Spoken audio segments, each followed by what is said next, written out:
Retour de notre émission avec deux titres encore à vous développer. Zimbabwe-Tunisie, c'était l'autre attraction du groupe B.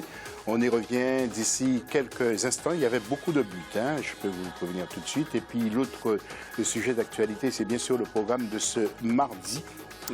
Et les matchs, bien sûr, vont continuer. Notre plateau, je vous le disais, dans la première partie, vous l'avez vu, c'est Pape Diakhaté, professionnel. Il est à la recherche d'un club. C'est un défenseur central et qui est du côté de Nancy. Alors, s'il y a un grand club, que ce soit à l'étranger ou en France, partout en Europe, qui veut chercher un défenseur, eh bien, il est là. Il vous attend. Et puis, bien entendu, parmi les autres invités, il y a Boulanoir Ossini, qui est agent de joueur, qui est aussi journaliste, hein, d'après ce que j'ai. Non, je suis juste agent. Agent.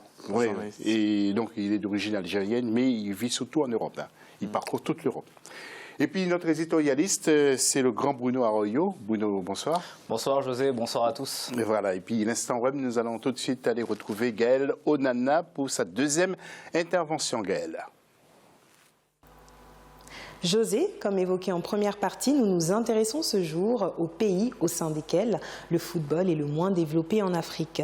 Doit-on leur accorder une attention plus particulière? Si oui, quelles sont les mesures à mettre en place?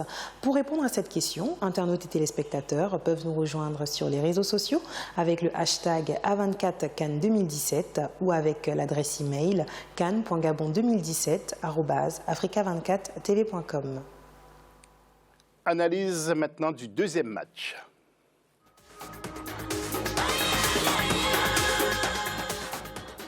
Et oui, donc c'était Zimbabwe contre la Tunisie. Les hommes d'Henri Kasperzak n'ont pas eu de pitié justement pour le Zimbabwe. Les aigles de Carthage, comme on les appelle, ont battu l'équipe du Zimbabwe sur le score de 4-2. Dès la première mi-temps, la messe était dite en quelque sorte, Pape. Hein. Ça a été très vite. Hein. Oui, une grosse équipe de la Tunisie qui monte en puissance après les matchs. Donc je pense qu'on les prévoyait pas à ce niveau-là. Mais moi, j'ai eu à travailler avec le coach Kasperzak, qui est un très bon entraîneur, un très bon meneur d'hommes, qui a beaucoup bourlingué aussi en Afrique, qui avait déjà cette équipe il n'y a pas longtemps. Donc je pense qu'aussi il connaît le football tunisien. Donc ça leur fait beaucoup de bien aussi. Oui. Pape, vous préférez le Cameroun ou bien vous auriez préféré la Tunisie pour l'écart? Non, je pense que au jour d'aujourd'hui, le Sénégal peut jouer n'importe quelle équipe. Moi, j'ai pas peur pour cette équipe-là parce que on a de très bons joueurs qui sont tous titulaires dans leurs équipes respectives. Et c'est vrai que le mental, ils l'ont. Ils ont un bon meneur d'hommes aussi, comme on disait tout à l'heure, et une équipe a besoin de ça forcément. Donc non, je pense que le Cameroun nous voit aussi parce que ça va être un gros match et comme en tant que joueur, et je sais que ces joueurs-là, pour des matchs de CAN, jouer contre des équipes comme ça fait beaucoup de bien. Déjà fait monter la température. Et pour préparer un match contre le Cameroun, je pense qu'on est plus concentré. Voilà, je vois donc Bruno qui veut prendre la parole. Vous auriez préféré que l'équipe du Zimbabwe se qualifie, vous, hein? C'était pas si simple. Hein. Franchement, pas forcément. Bon, après, il y a quand même pas mal de bons joueurs qui se sont révélés dans cette CAN. Moi, j'ai bien aimé Mouchekwi, même si il a été moins bon ce soir. Hein. L'attaquant qui joue en Chine, d'ailleurs. Et donc, on peut jouer en Chine et être bon à une CAN. Les Algériens savent de quoi on parle. Ensuite, après, il y a Ndoro aussi qui a marqué ce soir. Enfin, c'est une équipe qui est basée surtout en Afrique du Sud, avec des joueurs qui jouent en Afrique du Sud. Mais voilà, ils n'ont pas à rougir de leur tournoi. Ça faisait un moment qu'ils n'étaient plus là. Donc, je pense qu'ils ont fait un tournoi honorable. Oui. Vous pensez que, je ne sais pas si cette question a vraiment du sens, le fait de prendre 4-2 comme ça, le projet des 48 clubs, ça peut poser des problèmes? Parce que lorsqu'on voit des clubs comme ça qui sont inconnus, des pays qui sont inconnus comme ça et qui viennent dans une grande compétition, même si c'est pas international, mais c'est continental, et qui prennent 4 buts, ça peut poser des questions, on peut se reposer des questions? Pas? Non, bah, je pense qu'il faut toujours un peu de spectacle aussi. Après, le Zimbabwe n'avait rien à perdre. En plus, c'est une équipe jeune, donc qui va pouvoir apprendre de cette Coupe d'Afrique. Mais après, pour la Coupe du Monde à 48, non, c'est toujours bien. Après, si un Allemand n'est pas content de voir Haïti ou le Zimbabwe ou la Zambie, bah, qu'il fasse autre chose, qu'il qui passe du temps avec sa femme et qui ne regarde pas le match de cette équipe. Il y aura toujours des supporters pour regarder toutes les équipes de toute façon. En particulier Romain Degueur, un garçon que j'ai beaucoup apprécié lorsque j'ai vu cette déclaration. J'étais un peu déçu. Alors, Boulanoir, les responsables tunisiens ne se sont pas trompés. Et pourtant, on pensait qu'Henri Kasperzak, après avoir entraîné le Mali où il n'est pas resté, bon, c'est assez curieux de le voir en Tunisie, mais finalement, il réussit. Kasperzak, on connaît, c'est quelqu'un qui a une expérience, qui a une grosse expérience européenne et qui connaît un petit peu tous les joueurs tunisiens. Et ça fait longtemps, il a travaillé dans le championnat tunisien, si je ne me trompe pas. Il a déjà travaillé sur le championnat tunisien. Et ça lui a permis un peu de connaître un peu aussi la psychologie des joueurs tunisiens. Et aujourd'hui, je pense qu'il est en train de tirer le maximum de son groupe. Sur ce que j'ai vu, moi, contre l'Algérie, la Tunisie, c'est sûr qu'on n'était pas dans le match. Si on est dans le match, si on n'était pas dans le match, parce que quand on revient à 2-1, j'ai senti un petit peu quand tu regardes aujourd'hui des joueurs comme Kazri, ça ne jouait pas il y a 3-4 ans en Tunisie. Aujourd'hui, il joue. Kazri, quand tu le regardes dans le championnat français, c'est un joueur quand même qui était exceptionnel.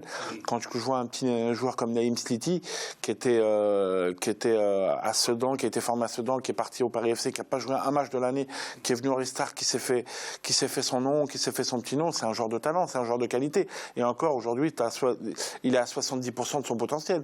Parce qu'il vient d'arriver à Lille, Antonetti, c'est Antonetti qui l'a fait venir. Et là, tu sens avec le défenseur qui joue à Valence, en Turquie, je crois, comment il s'appelle Aymen Abdenour qui joue à Valence. Abdenour, tu sens qu'ils ont un gros défenseur d'expérience dans chaque secteur. Et puis, c'est ce qui a fait le résultat. Et aujourd'hui, quand je regarde l'état physique du troisième match des Zimbabwe, il faut se mettre à leur place. Ils ont fait 2 gros matchs contre l'Algérie et contre le Sénégal. Et aujourd'hui, ils payent les 2 gros matchs qu'ils font. Ils perdent 4-1, ils perdent 4-1, 15-2. J'ai vu comment nous, on a joué contre le Zimbabwe. Ils nous ont pressé très haut. Ils ont pas peur d'attaquer. Et puis, ils nous ont montré des choses intéressantes. Okay. Je trouve qu'ils ont fait une bonne canne. Et la Tunisie, ils méritent leur qualification. Oui. Alors, il faut aussi préciser quelque chose. Henri Kasperzak a des experts un peu partout qui lui donnent des conseils, qui lui donnent des conseils sur les joueurs. C'est des entraîneurs qui aiment travailler, c'est des entraîneurs qui est toujours en réflexion au niveau du football. C'est des agents. Voilà, c'est pas le cas de Likens. Likens, c'est différent. Kasperzak, c'est un mec, il est toujours au four au moulin. Il a été entraîné en Tunisie. C'est un papa. Voilà. Et puis comme il dit Pape, c'est un père. Tu le sens, tu vois, il embrasse ses joueurs. Il y a une complicité, il est affectif. Et le joueur, quand il le ressent, il va monter sur les arbres. Point surtout parce que malheureusement. Mais ça, c'est des entraîneurs qui ont de l'expérience. Malheureusement, voilà. Et puis il est au point, il sait se renouveler. Il a eu un échec avec le Sénégal de Pape, donc à la CAN 2008. Après, il a su revenir, retravailler. C'est pas le cas de Georges Lekens, malheureusement. Donc si on peut glisser un nom, si Kasperzak au bout d'un moment a fini son chemin avec la Tunisie, pourquoi pas à M. Raouraoua de prendre Kasperzak, parce que ça peut être une bonne transition pour faire grandir ces joueurs-là de l'équipe d'Algérie. Merci Bruno. Avant de poursuivre, je vous propose une autre réaction après la rencontre Cameroun-Gabon et la qualification bien sûr du Cameroun. C'est le capitaine Benjamin Moukonjo, l'attaquant de l'Orient. Bien évidemment, avec le groupe qu'on a, notre groupe qui est assez jeune, beaucoup de joueurs qui découvraient la compétition. Bon, on a eu des joueurs qui, pour X ou Y raison, qui n'ont pas pu répondre à la convocation de l'entraîneur. Mais le coach, il avait été clair, il nous avait dit qu'il comptait sur les 23 que nous sommes. Et ça a été ça le discours tout au long de cette compétition, tout au long de cette phase de poule. Voilà, à propos recueillis par Douglas Toutoumé. Jingle pour le plus de mag.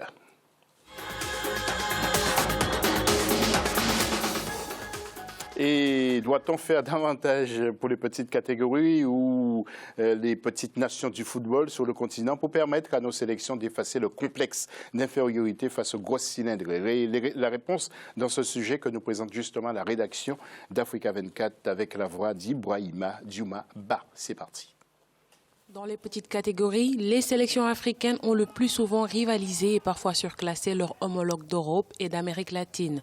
Mais à la différence des grandes nations de football, le suivi des performances des petites catégories n'est pas convenablement assuré sur le continent.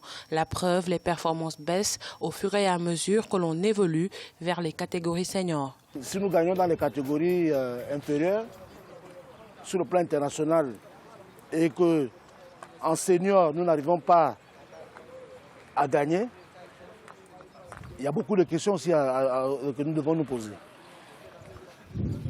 Comment est-ce que les jeunes portugais, français, et brésiliens, et espagnols, que nous arrivons à battre dans les catégories des U20 ou U23 et U17, 4 ans après, en Coupe du Monde, nous n'arrivons plus à battre les mêmes que nous avons battus lorsque nous étions dans ces catégories des jeunes.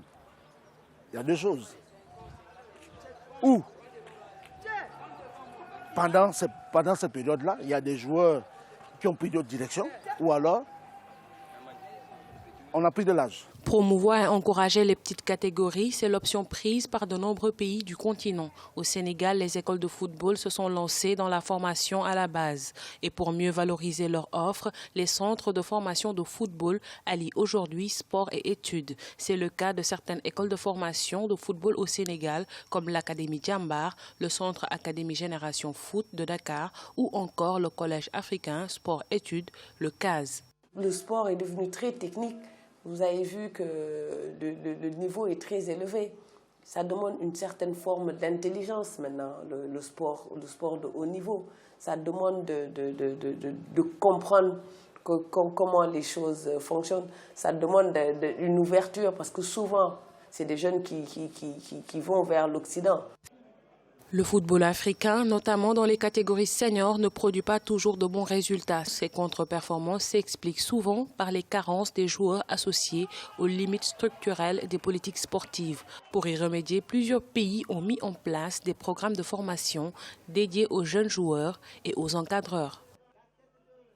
Voilà, Pape, l'entraîneur gabonais, a posé la question « Pourquoi vous battez les jeunes des autres pays et arrivez à l'âge senior, vous n'arrivez pas ?» Qu'est-ce qui se passe entre-temps? Je pense qu'il a eu raison parce que je pense qu'en Afrique, on se disperse à un certain moment. Parce qu'à l'âge là, oui, on arrive à les battre. Sauf qu'à partir de l'âge là, en Afrique, on arrête de travailler.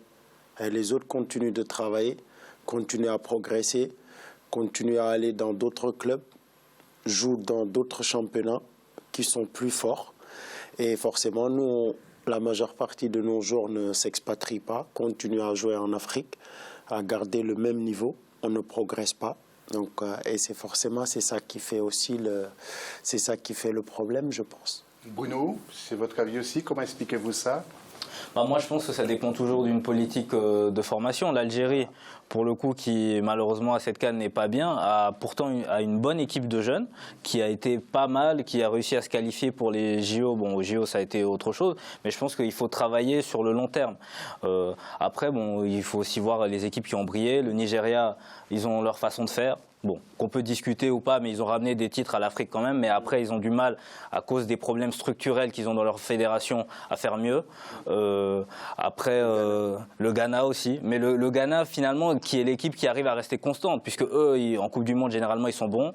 À la CAN, bon, ils n'ont pas réussi à gagner, mais bon, il y a quand même un peu le facteur chance qui joue. Donc, c'est une question de politique. Le Sénégal est en train de s'y mettre, le Mali est en train de s'y mettre, et je pense que pour l'avenir, on peut avoir des équipes qui peuvent faire très mal. Oui, bon, là, je voulais vous poser aussi une question quand même très importante. La sélection fait appel, l'Algérie fait appel beaucoup aux binationaux, mais la réserve, les centres de formation, non, ne mais produisent pas. quand il parlait des Jeux Olympiques, je pense qu'on n'a pas de réserve. On n'a pas du tout. Ouais. Au niveau local, on a un problème. Je pense que les techniciens le savent. Bon, c'est vrai que les médias, ils sont pros. Ils sont vachement pro-locaux et nous on sait très bien et je reviens à ce que Papy dit, entre jusqu'à 18 ans ça travaille en Algérie, ça travaille très bien, ça travaille très bien entre 13 et 18, mais ça revient, le niveau, pourquoi ils l'ont pas? C'est sûr que le niveau du championnat senior, Il n'y a pas de championnat. C'est pas un championnat athlétique où qui vont progresser. Cet éducateur, je trouve qu'il est pertinent quand il dit ouais, comment que ça se fait qu'on gagne en 18 ans? Parce qu'il y a des bons formateurs, il y a des bons éducateurs. Et le problème, c'est que comme il dit Pape, quand tu pars à l'étranger, tu progresses. Et tu en as qui restent toujours en train de travailler parce qu'ils progressent tactiquement, physiquement, tout ça, ils progressent. Et aujourd'hui, comme a dit la femme aussi, même au niveau scolaire, c'est une sortie pour progresser, pour écouter, pour avancer. Tout est lié. Je veux dire, il y a tout un.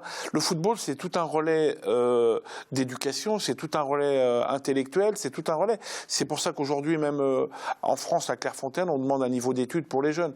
Et c'est sûr que si ces gamins-là qui ont 18 ans, qui ont gagné des championnats, des Coupes d'Afrique en jeunes, et quand ils arrivent dans la scène, ben les pauvres, ils n'ont pas eu le temps de progresser parce qu'ils ne sont pas partis. Ça va devenir plus dur encore parce que les jeunes ont intérêt à bien apprendre à l'école pour pouvoir rentrer dans les centres de formation. De plus en plus, ça va devenir compliqué. Oui, mais bon, après, je pense que l'Institut du football, aujourd'hui, le football, c'est vrai que l'Institut du football, on peut prendre des génies qui ne sont pas attachés à l'école. Ça, il y a toute une structure à mettre en place pour que ce gamin puisse avoir cette structure scolaire pour éviter que dans sa progression, tout se passe bien. Ok, Belanoir. Nous allons voir le tableau maintenant avec un rappel des résultats. Franceville, le Sénégal a fait match nul avec l'Algérie 2-2 et à Libreville, Zimbabwe, Tunisie. C'est la Tunisie qui l'emporte 4-2. Au classement, vous le voyez, Sénégal termine avec 7 points. Tunisie 2e, Algérie 3e, la grosse déception, Zimbabwe à la 4e place avec 1 point. Prochain match pour ces équipes qualifiées, Burkina Faso contre la Tunisie, ce sera le 28 janvier, puis Sénégal contre le Cameroun le 29 janvier. 2 matchs de quart, bien sûr, à ne pas rater. Je remercie Belanoir Ossini qui nous a fait vraiment le plaisir et le bonheur d'être venu sur notre plateau. J'espère que vous reviendrez nous voir. Vous connaissez maintenant la maison, l'adresse, donc il n'y a aucun problème. Et je souhaite une bonne chance à Liu pour le travail qu'il fait pour la suite. Et vive l'Afrique. Exactement. Merci, restez avec nous. Ne bougez pas. Merci, Pape, vous restez avec nous, ainsi que Bounou. On se retrouve après la pause. À tout à l'heure. Mais restez encore un peu. Attendez que... Je vais aller aux toilettes.